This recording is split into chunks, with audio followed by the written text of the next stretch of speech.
औलाद की कमाई में वालिदैन का हक। रजी साहब लंदन से पूछते हैं, औलाद की कमाई में वालिदैन का कितना हक है? आजकल पाकिस्तान, इंडिया, बांग्लादेश की हुकूमतें जो इंग्लैंड के लिए स्कॉलरशिप दे रही हैं, इस पर लड़के का हक है या इसके अहल-व-अयाल का भी हक है? देखें, जो स्कॉलरशिप जो मिल रही होती है वो तो मेरा ख्याल है तालीम के लिए मिलती है ना, वो पान गुटके और घर के नान नफ्के के लिए थोड़ी मिलती है। बहरहाल आपको जो भी अर्निंग हो रही है, आपकी जो भी कमा रहे हैं आप, तो आपके माँ बाप का हक उसमें है। एक है अखलाकी हक और एक है वाजिब हक। अखलाकी हक तो ये कि अंता व मालूका ली अबी का, जो कमा रहे हो बाप को पकड़ा दो जाके। अफजल तो यही है, माँ बाप से कहो अब हमें खिलाएं आप। लेकिन शरन कितना लाजिम है आपके ऊपर?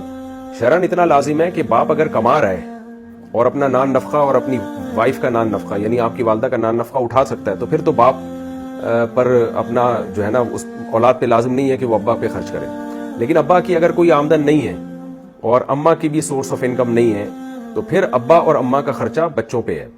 तो जो भी कमाने वाले बेटे हैं उन सब पे बराबर डिवाइड होगा, और वो कितना होगा वो हर एक के हालात मुख्तलिफ होते हैं। जो भी जिसका भी लिविंग स्टैंडर्ड होता है ना, तो उस स्टैंडर्ड के मुताबिक होता है। गरीब आदमी का कम होता है, मुतवस्सित का थोड़ा ज्यादा होगा, मालदार का और ज्यादा होगा। तो जो भी लिविंग स्टैंडर्ड है, यानी इसमें जरूरत का फैसला हर एक के हालात को देख के किया जाएगा। तो किसी को भी ऐसा हो कि वो ये देखना चाहता हो कि मुझ पर कितना खर्चा अब्बा पे अम्मा पे करना वाजिब है, तो करीबी किसी भी मुफ्ती से रुजू करें, वो बता देंगे कि भई आपका लिविंग स्टैंडर्ड ये है और आपकी इस्तेताद भी है, तो इतना कि वो खाना, नाश्ता, दोपहर खाना और एक दरमियानी दर्जे की एक लाइफ वो गुजार सके, तो ये आप पर वाजिब है। लेकिन ये जब है जब अब्बा की अपनी आमदन ना हो।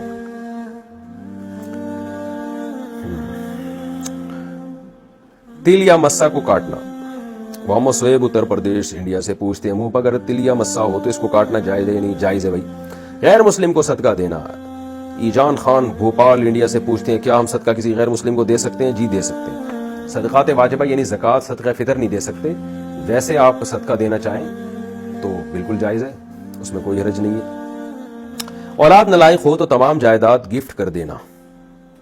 खैरुन्निसा ने इंडिया से पूछता है, मैंने मजदूरी करके प्रॉपर्टी बनाई है, खातून ने बनाई है मजदूरी करके, तो इस पर किसका हक है? क्या मैं किसी और को भी दे सकती हूँ? मेरे 2 बेटे हैं, दोनों नालायक हैं, बहुत ही नालायक हैं, बिल्कुल ही एक नंबर के बदमाश हैं, माँ का जरा भी ख्याल नहीं करते, तो फिर जिंदगी में किसी और को दे सकती हैं। वसीयत नहीं की जा सकती, वसीयत सिर्फ 1/3 में, लेकिन किसी को दिया तो हैंड ओवर करना पड़ेगा। लेकिन मेरा मशवरा ये है कि ऐसा ना करें तो बेहतर है।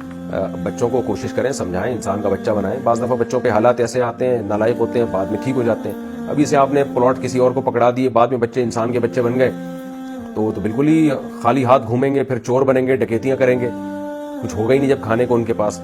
तो इसलिए कोशिश करें अपनी औलाद का ख्याल करें, और ताकि वो चोर डकैत ना बन जाए। बिल्कुल ही जब कुछ नहीं होगा तो क्या करेंगे।